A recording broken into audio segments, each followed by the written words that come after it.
ব্যক্তি যদি আরাফার দিন রোজা রাখে, আহতাসিবু আলাল্লাহি আন ইউকাফফিরা আস-সানাতাল্লাতী ক্বাবলাহু আও সানাতাল্লাতী বা'দাহু।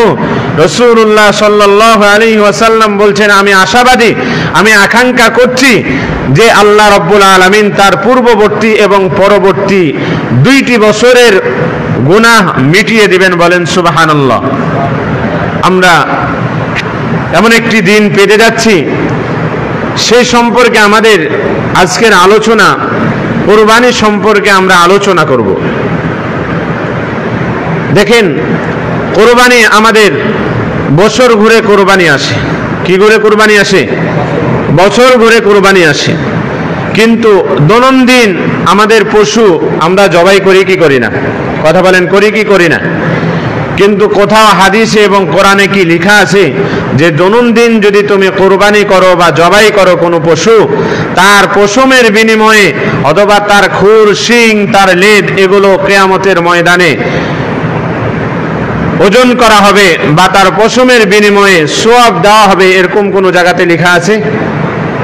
শুধুমাত্র একটি দিন তথা 3টি দিন 10, 11, 12 কোনো ব্যক্তি যদি এই দিনে আল্লাহর উদ্দেশ্যে জবাই করে, পশু কুরবানি করে, রাসূলুল্লাহ সাল্লাল্লাহু আলাইহি ওয়াসাল্লাম বলছেন যে প্রত্যেকটি পশুর বিনিময়ে এবং পশুর যে চামড়াতে যে লোম আছে, চুল আছে, এটার বিনিময়ে প্রত্যেকটি মানুষের একটি করে লোমের বিনিময়ে একটি করে সওয়াব লেখা হয়। বলেন সুবহানাল্লাহ। আমরা এ সম্পর্কে জানবো। আসলে আমাদের কুরবানি সামনে আসতেছে। এই কুরবানির মূল উদ্দেশ্য কি? এই কুরবানির স্পিরিট কি?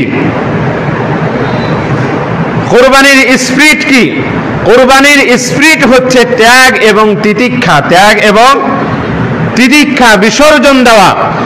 আমাদের কুরবানি এটাই শিক্ষা দেয় যে কুরবানি যেমন পশু যেমন নিজেকে ত্যাগ এবং তিতিক্ষা বিসর্জন দিচ্ছে মানবের জন্য, আদম সন্তানের জন্য, তেমনিভাবে তোমাকে এমন একদিন আসবে ইসলামের জন্য তোমাকে কুরবানি দিতে হবে। আমরা প্রস্তুত আছি কিনা? কথা বলেন, আমরা প্রস্তুত আছি কিনা? কুরবানি যেমন পশু যেমন নুয়ে পড়ে, তেমনি ভাবে ইসলামের জন্য আমাদেরকে কুরবানি দিতে হবে। এটাই হচ্ছে কুরবানির শিক্ষা, এটাই হচ্ছে কুরবানির স্পিরিট। রাসূলুল্লাহ সাল্লাল্লাহু আলাইহি ওয়াসাল্লাম হাদিসের মধ্যে অসংখ্য জায়গায় বলেছেন, আল্লাহ রাব্বুল আলামিন কোরআন কারীমের মধ্যে একাধ শব্দ দিয়ে কুরবানির আলোচনা করেছে। আমরা এই বিষয়ে যাব। আসলে কুরবানি শব্দের আবিধানিক অর্থ আমরা আগে জানব। কুরবানি শব্দের আবিধানিক অর্থ হচ্ছে ত্যাগ করা। কি করা? কথা বলেন, কি করা? ত্যাগ করা, বিসর্জন দেওয়া, তিতিক্ষা করা, এগুলো হচ্ছে কুরবানির আসল অর্থ। কোরআন এবং হাদিস ঘাটাঘাটি করলে পাওয়া যায় কুরবানি শব্দের আবিধানিক অর্থ হচ্ছে 5টি। কয়টি? 5টি। 1 নাম্বার, কুরবানুন মানে নৈকট্য লাভ করা। কুরবানুন অর্থ কি? নৈকট্য লাভ করা। আর এক জায়গাতে সূরাতুল কাউসারের মধ্যে বলছেন, ফাসাল্লি লিরাব্বিকা ওয়ানহার। ওয়ানহার মানে কুরবানি করা। এই ওয়ানহার শব্দ দেওয়া কুরবানি বোঝাইছে। 3 নাম্বার, মানসাকান, এর দ্বারাও কুরবানি। আল্লাহ রাব্বুল আলামিন সূরাতুল হজের মধ্যে বলছেন, ওয়ালিকুল্লি উম্মাতিন জাআলনা মানসাকান লিয়াযকুরা ইসমাল্লাহ। এখানে মানসাকান শব্দ দ্বারাও হচ্ছে কুরবানি। আরেকটি শব্দ দ্বারা আল্লাহ রাব্বুল আলামিন বুঝিয়েছেন সূরাতুল আনআম। আল্লাহ রাব্বুল আলামিন বলছেন, কুল ইন্না সলাতি ওয়া নুসুকি। নুসুক এর উদ্দেশ্য হচ্ছে কুরবানি। এর উদ্দেশ্য কি? কুরবানি। আরেকটি সূরাতুল হজের মধ্যে আরেক জায়গায় আল্লাহ রাব্বুল আলামিন বলছেন, ওয়াল বুদনা জাআলনাহা লাকুম। এই বুদনুন দ্বারা হচ্ছে কুরবানি। এর বুদনুন দ্বারাও কি? কুরবানি। আর 5 নাম্বার হাদিসের মধ্যে রাসূলুল্লাহ সাল্লাল্লাহু আলাইহি ওয়াসাল্লাম বলছেন, মান কানা লাহু সাআতুন ওয়া লাম ইউদাহি। এই ইউদাহি দ্বারাও হচ্ছে কুরবানি। তাহলে কুরবানির শাব্দিক অর্থ হচ্ছে 5টি। কোরআন এবং হাদিস দ্বারা বোঝা যায়। কুরবানির পারিভাষিক অর্থ হচ্ছে আল কুরবানু ইয়াতাকাররাবু বিহি ইলাল্লাহি তাআলা। কুরবানি এমন মাধ্যমকে বলা হয় যার দ্বারা আল্লাহর নৈকট্য পাওয়া যায়। যার দ্বারা কি নৈকট্য কার নৈকট্য পাওয়া যায়? আল্লাহর নৈকট্য পাওয়া যায়। কোনো ব্যক্তি যদি মানুষের নৈকট্য বা মানুষ তাকে বাহবা দিবে, তাকে দানশীল বলবে, বলেন তো এই মানুষের কুরবানি হবে? কথা বলেন, হবে? হবে না। এজন্য কুরবানির পারিভাষিক অর্থ হচ্ছে যে আল কুরবানু ইয়াতাকাররাবু বিহি ইলাল্লাহি তাআলা। কুরবানি এমন মাধ্যমকে বলা হয়, এমন জিনিসকে বলা হয় যার দ্বারা আল্লাহর নৈকট্য লাভ করা যায়। যার দ্বারা কার নৈকট্য লাভ করা যায়? আল্লাহর নৈকট্য লাভ করা যায়। প্রিয় উপস্থিতি আমার, কুরবানি আমরা যে কুরবানি দিই, এই কুরবানি শুধু কি ইব্রাহিম আলাইহিস সালাতু ওয়াস সালামের সাথে সদৃশ্য না অন্যান্য নবীদের সাথে সদৃশ্য আমরা জানবো একটু। আসলে মূলত আমরা কুরবানি এটা কাকে ফলো করি বলেন তো? ইব্রাহিম আলাইহিস সালাম কাকে ফলো করি? কথা বলেন, কাকে ফলো করি? ইব্রাহিম আলাইহিস সালাতু ওয়াস সালাম।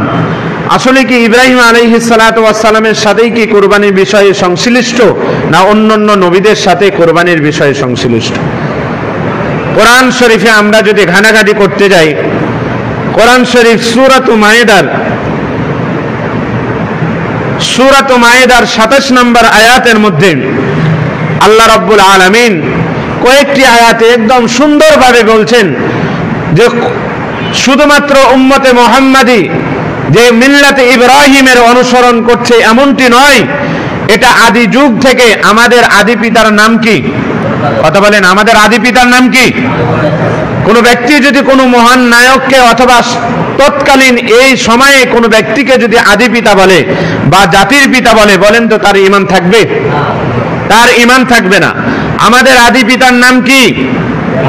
আদম আলাইহিস সালাতু ওয়াস সালাম। আমাদের জাতির পিতার নাম কি? ইব্রাহিম আলাইহিস সালাতু ওয়াস সালাম।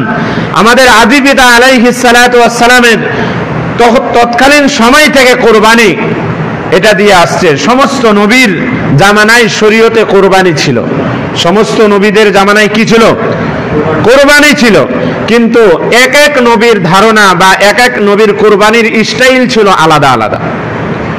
এক এক নবীর কুরবানির স্টাইল ছিল কি? আলাদা আলাদা। আমরা যদি কোরআন শরীফ ঘাটতে যাই, সূরাত মাইদার 27 নম্বর আয়াতের মধ্যে আল্লাহ রাব্বুল আলামিন বলেন, ওয়াতলু আলাইহিম নাবা বনি আদম বিল হক ইয করবা কুরবানান ফাতুকব্বিলা মিন আহাদিহিমা ওয়া লাম ইতাকাব্বাল মিনাল আখার।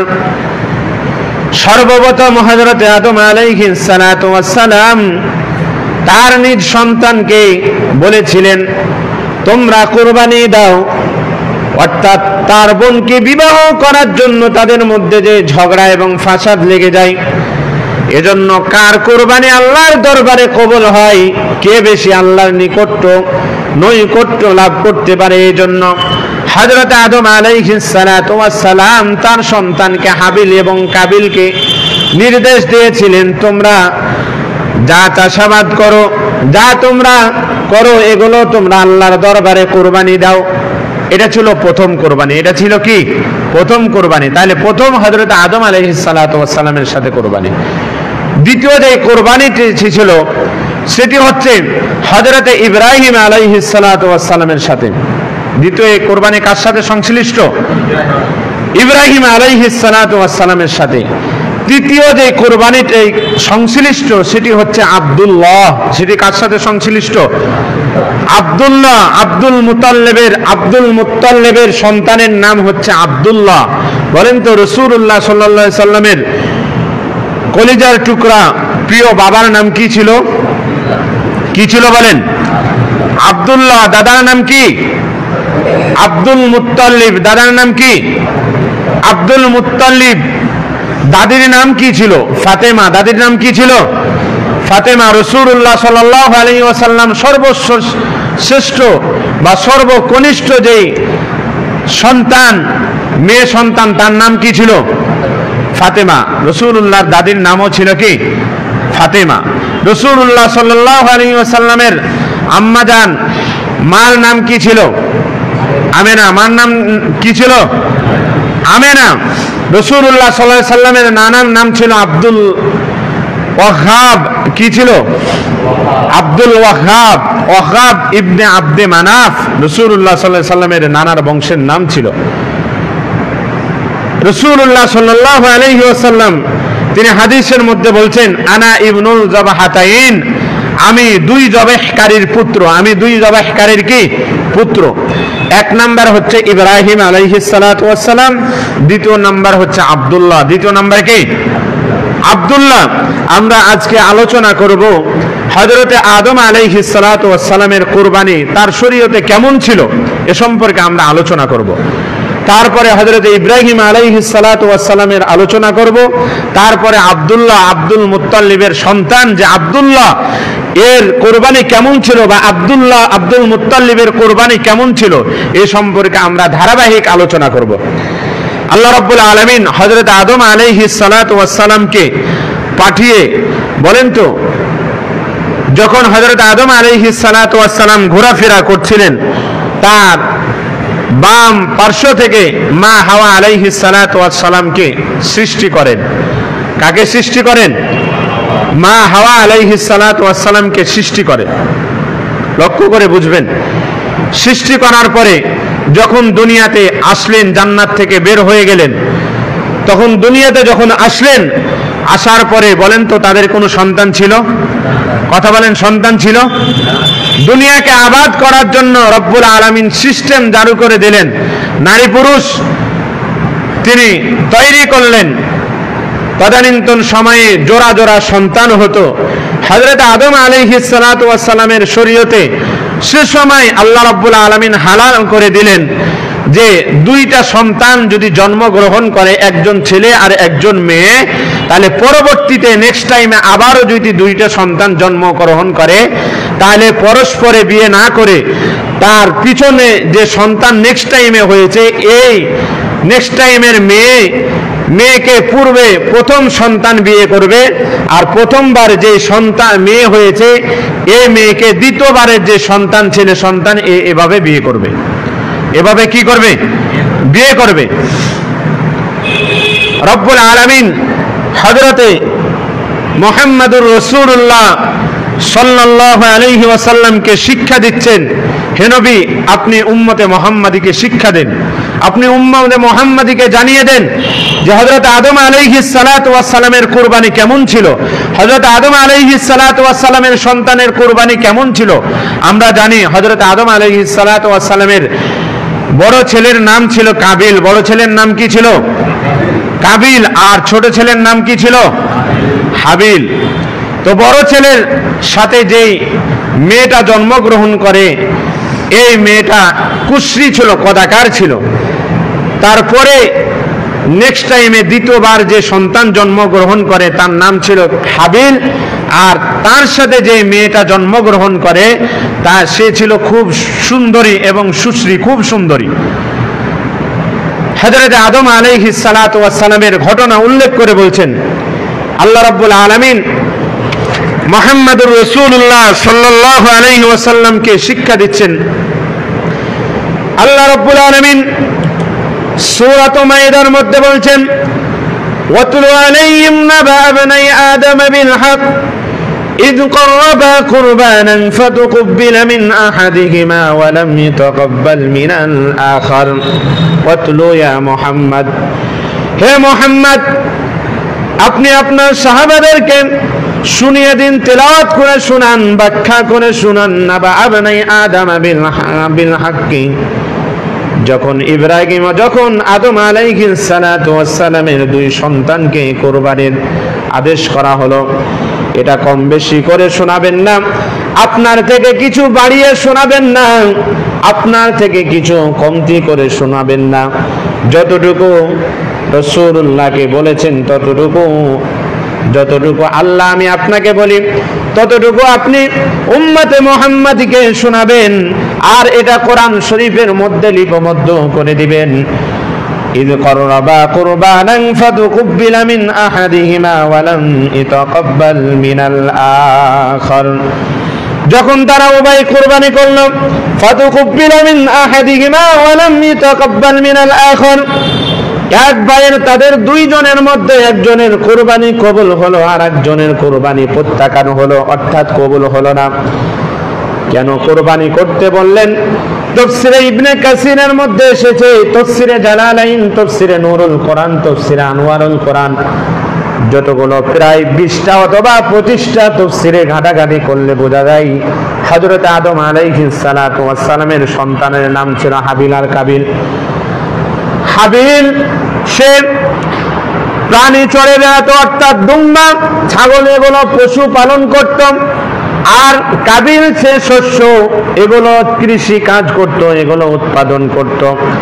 যখন দুই ভাইয়ের মধ্যে ঝগড়া লাগলো, হযরত আদম আলাইহিস সালাম যখন সন্তানকে বললেন সুশ্রী এবং সুন্দর মেয়ে হাবিল বিয়ে করবে, আর কদাকার মেয়ে তোমার সাথে যেই আমার মেয়ে জন্মগ্রহণ করেছে এই মেয়েটাকে হাবিল বিবাহ করবে, আর হাবিলের সাথে যেই মেয়েটা জন্মগ্রহণ করেছে এটা কাবিল বিবাহ করবে।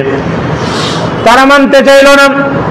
না মানার কারণে হযরত আদম আলাইহিস সালাতু ওয়াস সালাম দুই সন্তানকে হাবিল আর কাবিলকে বলল, তোমরা আল্লাহর দরবারে কুরবানি করো, যারটা আল্লাহর দরবারে কবুল হবে তার সাথে সুশ্রী মেয়ের বিবাহ হবে।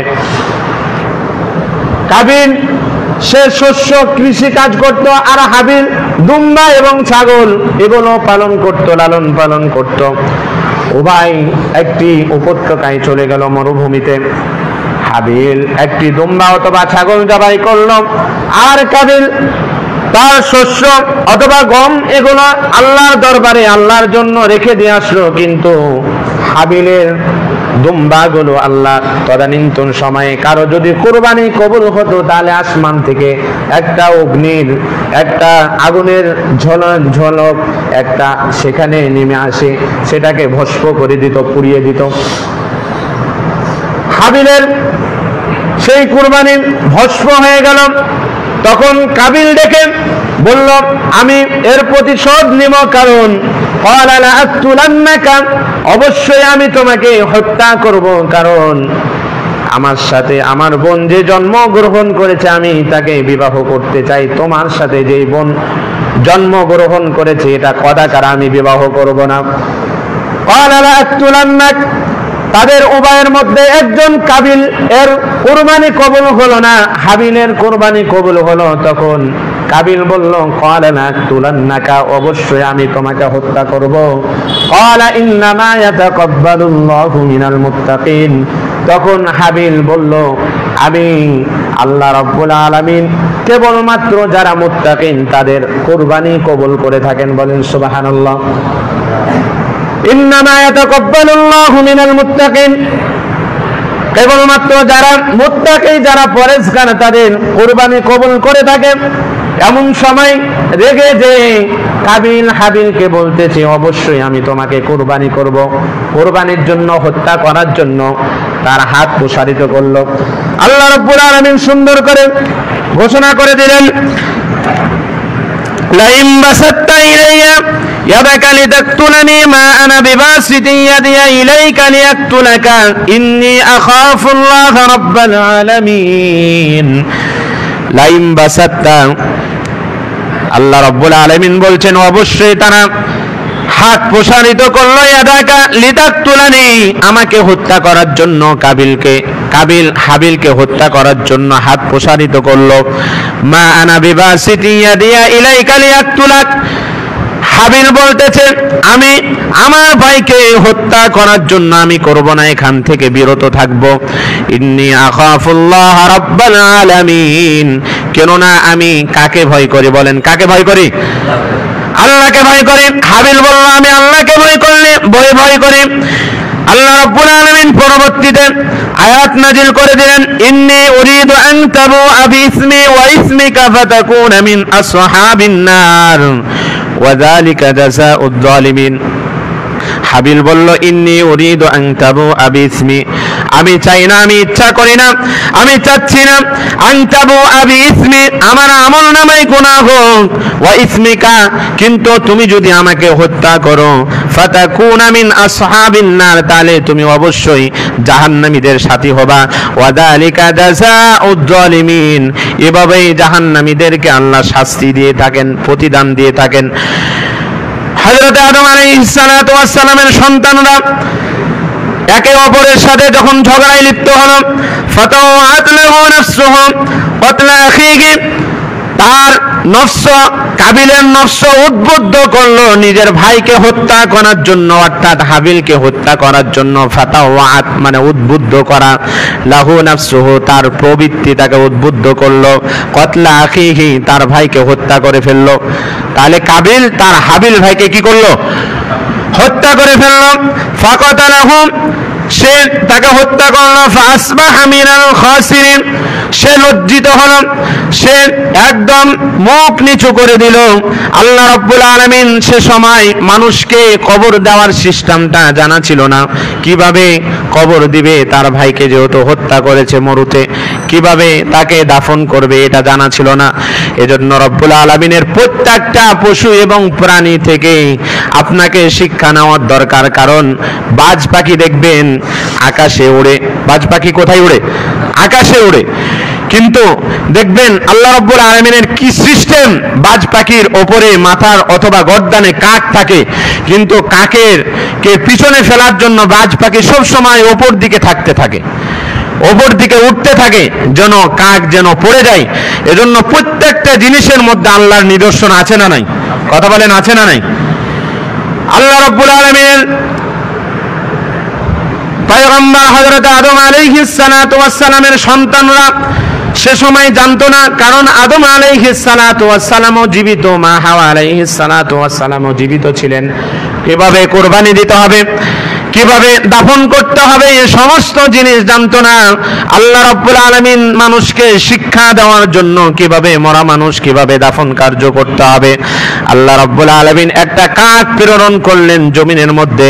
আল্লাহ রাব্বুল আলামিন এই ঘোষণা দাও করলেন, ফাবাসাল্লাহু গুরাবান ইয়াবহাসু বিল আরদি, আল্লাহ রাব্বুল আলামিন গুরাব মানে একটি কাককে প্রেরণ করলেন ফিল আরদি, জমিন খুঁড়তে ছিল, মাটি খুঁড়তে ছিল, কাইলিয়ারিয়াহু কাইফা ইউয়ারি সাওয়াতা আখি, যাতে করে তার ভাইকে কেমন করে দাফন করতে হবে, কেমন করে মাটি চাপা দিতে হবে, এটা যেন কাক থেকে শিক্ষা নিতে পারে।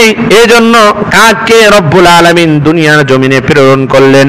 ক্বালা ইয়া ওয়াইলাতা আদাসতু আন আকুনা মিছলা হাদাল গুরাবি ফাওয়ারিয়া সাওয়াতা আখি, তিনি লজ্জিত হয়ে কাবিল যে যাকে হত্যা করেছিল, যে ভাই হত্যা করেছিল কাবিল, লজ্জিত হয়ে বলল, আমি কি কাকের মতো নয়, আমি কি কাকের চাইতে ওয়াদম ফাওরিয়া সাওয়াতা আখি, আমি তো আমার ভাইকে হত্যা করার পরে আমি লজ্জিত হয়ে গেছি, কারণ কাক আমাকে শিক্ষা দিচ্ছে যে কিভাবে মানুষকে দাফন করতে হয়, কিভাবে মানুষকে দাফন করতে হয়। ফাসবাহা মিনান নাদিমিন, আমি তো লজ্জিতদের মধ্যে একজন, আমি তো লজ্জিত হলাম। হযরত আদম আলাইহিস সালাতু ওয়াস সালামের সন্তানরা কুরবানি দিয়েছিল, এই কুরবানি একমাত্র হাবিলের কুরবানি আল্লাহর দরবারে কবুল হয়েছিল। কারণ হাবিল কাকে ভয় করত? কথা বলেন, কাকে? আল্লাহকে ভয় করত। তারপরে হযরত ইব্রাহিম আলাইহিস সালাতু ওয়াস সালাম এর জামানায় আসলো। হযরত ইব্রাহিম আলাইহিস সালাতু ওয়াস সালাম যখন 86 বছর বয়স, সন্তান হয় না, আল্লাহর কাছে দোয়া করেন, রব্বি হাবলি মিনাস সালিহিন, হে আল্লাহ আমাকে একটা নেককার সন্তান দান করো। এভাবে দোয়া করতে করতে এক নয়, দুই নয়, 80 বছর পার হওয়ার পরে যখন 86 বছর বয়স, ইব্রাহিম আলাইহিস সালাতু ওয়াস সালামের যখন 86 বছর বয়স, মা হাজারা আলাইহিস সালাতু ওয়াস সালাম এর বয়স অধিক হয়ে যায়, তখন ইব্রাহিম আলাইহিস সালাতু ওয়াস সালাম যখন আল্লাহর দরবারে দোয়া করলেন, রব্বি হাবলি মিনাস সালিহিন, হে আল্লাহ তুমি আমাকে একটা সন্তান দান করো। আল্লাহ রাব্বুল আলামিন বৃদ্ধ বয়সে সুসংবাদ দিলেন, আলহামদুলিল্লাহিল্লাযী ওয়াহাবা লি আলাল কিবারি ইসমাঈল। হযরত ইব্রাহিম আলাইহিস সালাতু ওয়াস সালামের এই কথাটাকে কোরআন শরীফে রব্বুল আলামিন লিপিবদ্ধ করে দিলেন, আলহামদুলিল্লাহিল্লাযী, ওই সত্তার কসম, ওই পবিত্র সত্তার কসম, ওয়াহাবা লি আলাল কিবারি ইসমাঈল, আমাকে বৃদ্ধ বয়সে আমাকে সন্তান দান করেছেন ইসহাক এবং ইসমাইল। ইন্না রাব্বি লাসামিউদ দুআ, নিশ্চয় আল্লাহ রাব্বুল আলামিন বৃদ্ধ বয়স এবং যুবক বয়সের উভয়ের মানুষের কথা শোনেন কি শোনেন না বলেন? ইন্না রাব্বি লাসামিউদ দুআ, নিশ্চয় আল্লাহ সমস্ত মানুষের কথা শ্রবণ করেন। হযরত ইব্রাহিম আলাইহিস সালাতু ওয়াস সালামের যখন বয়স 84 অথবা 86 কোন মতান্তরে, তখন ইব্রাহিম আলাইহিস সালাতু ওয়াস সালাম দোয়া করেছিলেন। ইব্রাহিম আলাইহিস সালাতু ওয়াস সালামের শত কষ্টের পরে বয়োবৃদ্ধ হওয়ার পরে যখন একটা সন্তান আসলো, আমরা কতই ভালোবাসি। দেখবেন যারা বয়স্ক মানুষ, বয়োবৃদ্ধ, যখন সন্তান হয় না, শেষ বয়সে যখন সন্তান হয়, তখন কত মানুষ তাকে লালন পালন করে, আদর স্নেহ যত্ন করে, কি করে না? কথা বলেন, করে কি করে না? কিন্তু ইব্রাহিম আলাইহিস সালাতু ওয়াস সালাম সন্তানকে এত ভালোবাসতেন, এত মহব্বত করতেন। আল্লাহ রাব্বুল আলামিন বললেন, ইব্রাহিম তুমি এখান থেকে মরু প্রান্তরে মক্কাতে তোমাকে রেখে আসতে হবে, কারণ হযরতে ইব্রাহিম আলাইহিস সালাতু ওয়াস সালামকে যত পরীক্ষা করেছিলেন অন্য কোন নবীকে করে নাই, অন্য কোন নবীকে করে নাই। হযরতে ইব্রাহিম আলাইহিস সালাতু ওয়াস সালাম আল্লাহর আদেশে তিনি মক্কা যেখানে হেরেম আছে তার পাশে তিনি মা হাজারা আলাইহিস সালাতু ওয়াস সালামকে নিয়ে চলে যাচ্ছেন এবং শিশু ইসমাইলকে তিনি নিয়ে চলে যাচ্ছেন। কয়েকটা খেজুর অথবা কিছু খাবার তিনি রেখে আসছেন।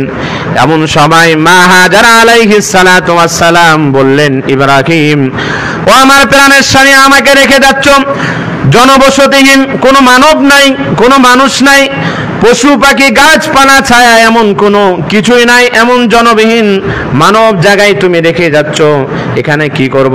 ইব্রাহিম আলাইহিস সালাতু ওয়াস সালাম পিছনের দিকে না তাকিয়ে বললেন, কিছু না বলে তিনি চুপ করে রইলেন। আবার বলতেছেন, ইব্রাহিম প্রাণের স্বামী, আপনি রেখে যাচ্ছেন। তখন বুঝতে কষ্ট হলো না, হাজার আলাইহিস সালাতু ওয়াস সালাম বুঝে নিলেন এটা ইব্রাহিমের নির্দেশ নয়, এটা ইব্রাহিমের প্রভুর নির্দেশ। কার নির্দেশ? আল্লাহর নির্দেশ। কার নির্দেশ? যে আল্লাহ রাব্বুল আলামিন আমাকে রেখে যেতে বলেছেন, ওই আল্লাহ আমার তদারকি করবেন, দেখাশোনা করবেন। ইব্রাহিম আলাইহিস সালাতু ওয়াস সালাম চলে আসলেন। ছোট্ট শিশু ইসমাইল আস্তে আস্তে বড় হলেন। যখন পিপাসা লেগে গেল, তখন পানির এই পায়ের ইড়ির গোটাতে জমজম কূপ তখন সঞ্চয় হলো, জমজম কূপ তখন নির্মিত হলো, অর্থাৎ জমজম কূপ আবিষ্কার হলো। হযরত ইব্রাহিম আলাইহিস সালাতু ওয়াস সালাম মনে পড়ে ছোট্ট সন্তান ইসমাইল, বাড়িতে এসে শুধু ইসমাইলের কথা মনে পড়ে, কিন্তু আল্লাহর নির্দেশ তাদেরকে ত্যাগ করতে হবে, মরুভূমিতে রাখতে হবে, বিসর্জন দিতে হবে। যখন ছোট্ট বয়স থেকে যখন বয়সে উপনীত হলো, 10 অথবা 8 বছর যখন হলো, বাবার সাথে হাত ধরে চলাফেরা করতে পারে, এমন সময় যখন হলো, ইব্রাহিম আলাইহিস সালাতু ওয়াস সালাম কে স্বপ্ন দেখানো হলো। আল্লাহ রাব্বুল আলামিন বললেন, ইয়া আবাতি ইফআল মা তু'মার সাতাজিদুনি ইনশাআল্লাহু মিনাস সাবিরিন। এর আগে আল্লাহ রাব্বুল আলামিন বললেন, ইয়া আবাতি, ইয়া বুনাই, ইন্নী আরা ফিল মানাম আন্নী আযবাহুকা ফানজুর মাযা তারা। ক্বালা ইয়া আবাতি ইফআল মা তু'মার সাতাজিদুনি ইনশাআল্লাহু মিনাস সাবিরিন। ইব্রাহিম আলাইহিস সালাতু ওয়াস সালামকে স্বপ্নে দেখানো হলো। ইব্রাহিম আলাইহিস সালাতু ওয়াস সালাম স্বপ্নে দেখলেন, তিনাকে বললেন, ইয়া বুনাই, হে আমার সন্তান, আমি 1 নয় 2 বার নয়, আমি 3 বার পর্যন্ত স্বপ্নে দেখেছি। ইন্নী আরা ফিল মানাম, আমি স্বপ্নে দেখেছি, আন্নী আযবাহুকা ফানজুর মাযা তারা, আমি তোমাকে কুরবানি দিতেছি, তোমার মতামত কি? তোমার মতামত কি? দেখেন, আমি তোমাকে কুরবানি দিচ্ছি, তোমার মতামত। ইন্নী আযবাহুকা, আমি তোমাকে কুরবানি দিচ্ছি, কিন্তু এখানে বলে নাই যে আল্লাহ তোমাকে জবাই দিতে বলেছে, বলেছে নাকি? ইন্নী আযবাহুকা ফানজুর মাযা তারা, আমি তোমাকে কুরবানি করতেছি, তোমার রায় কি? তোমার মতামত কি? আল্লাহ রাব্বুল আলামিন বান্দা ইসমাঈল আলাইহিস সালাতু ওয়াস সালাম বললেন, ইয়া আবাতি ফাআল মা তু'মার, হে বাবা, ইয়া আবাতি ফাআল মা তু'মার, আপনাকে যেটা আদেশ করা হয়েছে, মা তু'মার সাতাজিদুনি ইনশাআল্লাহু মিনাস সাবিরিন, অবশ্যই আমাকে ধৈর্যশীলদের মধ্যে পাবেন। তাহলে দেখেন এখানে একটা জিনিস বের হয়, শুধুমাত্র ইসমাইল আলাইহিস সালাতু ওয়াস সালাম কেবলমাত্র ধৈর্যশীল ছিলেন না, আরো মানুষও ছিলেন। এজন্য ইসমাইল আলাইহিস সালাতু ওয়াস সালাম বললেন, সাতাজিদুনি ইনশাআল্লাহু মিনাস সাবিরিন। হযরত ইসমাইল আলাইহিস সালাম বললেন যে আমাকে অবশ্যই ধৈর্যশীলদের মধ্যে একজন পাবেন। ইব্রাহিম আলাইহিস সালাতু ওয়াস সালাম তিনি চিন্তা করলেন কুরবানি শিশুকে এখন নিয়ে যাবেন, বয়স একটু বড় হয়েছেন, মরু প্রান্তরে তিনি হাতে ছুরি নিয়ে চলে যাচ্ছেন। চলে যেতে যেতে যখন ইসমাইল আলাইহিস সালাতু ওয়াস সালামকে শোয়ালেন, শোয়ানোর পরে ইসমাইল আলাইহিস সালাতু ওয়াস সালাম বাবাকে বলছে, বাবা তুমি আমাকে কাত করে শোয়াবে, চিৎ করে শোয়াবে না, কারণ হচ্ছে তোমার চোখে যদি আমার চোখ পড়ে যায় তাহলে আল্লাহর নির্দেশ তুমি অমান্য করবে, তুমি আমার মহব্বতের কারণে তুমি আমাকে জবাই করতে পারবে না, অতএব আমাকে কাত করে শোয়াবে। ইব্রাহিম আলাইহিস সালাতু ওয়াস সালাম আরেকটি বর্ণনা আছে, হযরত ইসমাইল আলাইহিস সালাতু ওয়াস সালাম নিজ সন্তান বাবাকে বললেন, বাবা আমাকে যখন তুমি কোরবানি দিতে যাবে আমার হাত পা গুলো আমার জামা খুলে তুমি বেঁধে রাখবে, কারণ ছটপট করলে তোমার জবাই করতে কষ্ট হবে, এই কারণে আমার হাত পা গুলো তুমি বেঁধে রাখবে। এটাও একটা বর্ণনা এসেছে। আল্লাহ রাব্বুল আলামিন তদানীন্তন সময়ে ইসমাইল আলাইহিস সালাতু ওয়াস সালামের সামনে অর্থাৎ গলাতে যখনই ছুরি চালাতে যাবেন এমন সময় আল্লাহ রাব্বুল আলামিন জিবরিলের মাধ্যমে বললেন, একটা উট নিয়ে যাও, জান্নাতি একটা দুম্বা বা উট নিয়ে যাও। হযরত ইসমাইল আলাইহিস সালামকে সরিয়ে সেখানে সুন্দরভাবে দুম্বা অথবা উট জবাই হয়ে গেল। আল্লাহ রাব্বুল আলামিন বলছেন, ফালাম্মা আসলামা ওয়া তাল্লাহু লিল জাবিন, সুন্দর করে হযরত ইব্রাহিম আলাইহিস সালাতু ওয়াস সালাম বাপ এবং ছেলের কিসসা বলছেন। ফালাম্মা আসলামা ওয়া তাল্লাহু লিল জাবিন, যখন তারা উভয় মান্য করলো, তাহলে ইসলাম মানে মান্য করা, কি করা বলেন? ইসলাম মানে কি করা? ইসলাম মানে মান্য করা। আসলামা উভয় আদেশ মান্য করলো, ওয়াতাল্লাহু লিল জাবিন এবং শুয়ে পড়লো। ওয়ানাদাইনাহু আইয়া ইব্রাহিম, ইব্রাহিম আলাইহিস সালাতু ওয়াস সালামকে ডাক দিলেন আল্লাহ রাব্বুল আলামিন, হে ইব্রাহিম কদ সাদ্দাকতার রুয়া, তুমি তোমার স্বপ্নকে সত্যে পরিণত করেছো। ইন্না কাযালিকা নাজিল মুহসিনিন, এভাবে আমি যারা সৎকর্মশীল যারা মুহসিন তাদেরকে প্রতিদান দিয়ে থাকি। ইন্না হাদা লাহুল বালাউল মুবিন, নিশ্চয় এটা স্পষ্ট পরীক্ষা। ওয়াফাদাইনাহু বিযিবহিন আযীম, আর আমি মহান একটা দুম্বার মাধ্যমে এটা আমি পরীক্ষা নিলাম, অতএব তুমি পরীক্ষায় পাশ করেছো। এটা হচ্ছে মিল্লাতে ইব্রাহিম। এজন্য রাসূলুল্লাহ সাল্লাল্লাহু আলাইহি ওয়াসাল্লামকে সাহাবায়ে কেরাম প্রশ্ন করলেন, ইয়া রাসূলুল্লাহ আমরা কার অনুসারে কুরবানি দিব? তখন আল্লাহ নবী বিশ্ব নবী মুহাম্মদুর রাসূলুল্লাহ সাল্লাল্লাহু আলাইহি ওয়াসাল্লাম বললেন, মিল্লাত আবিকুম ইব্রাহিম, তোমরা ইব্রাহিমের অনুসরণে কুরবানি দাও। কার অনুসরণে? ইব্রাহিমের অনুসরণে কুরবানি দাও। তাহলে আমাদের সাথে সংশ্লিষ্ট যে কুরবানি, এটা শুধুমাত্র কি ইব্রাহিম আলাইহিস সালাতু ওয়াস সালামের সাথে কুরবানি ছিল না আদম আলাইহিস সালামের সাথেও কুরবানি ছিল? কথা বলেন। তাহলে দুইজনের হলো, হযরত আদম আলাইহিস সালামের সাথে কুরবানি এবং হযরত ইব্রাহিম আলাইহিস সালাতু ওয়াস সালামের সাথে কুরবানি, কিন্তু প্রত্যেকটা শরীয়তে আলাদা আলাদা কুরবানি ছিল। কোরআন এবং হাদিস আপনি ঘাটতে যান, সূরাত হজের মধ্যে 18 নম্বর পারায় 17 নম্বর পারায় আল্লাহ রাব্বুল আলামিন বলছেন, ওয়ালিকুল্লি উম্মাতিন জাআলনা মানসাকান লিয়াযকুরা ইসমাল্লাহি আলা মা রাযাকাহুম মিন বাহিমাতিল আনআম ফাইলাহুকুম ইলাহুন ওয়াহিদ। মনে রেখো দুনিয়াবাসী, মনে রেখো উম্মতে মুহাম্মাদি, হে আদম সন্তান, আমি প্রত্যেকটা উম্মতের জন্য আলাদা আলাদাভাবে কুরবানির ব্যবস্থা করেছি। প্রত্যেকটা উম্মতের জন্য কুরবানি ছিল। এজন্য আমাদের কুরবানি দিতে হবে কার জন্য বলেন তো? কথা বলেন, কার জন্য? আমরা কুরবানি দেব আল্লাহর জন্য। কিন্তু আমাদের কুরবানি যদি মানব দেখানো হয়, মানুষ দেখানো হয়, বলেন তো কুরবানি হবে নাকি?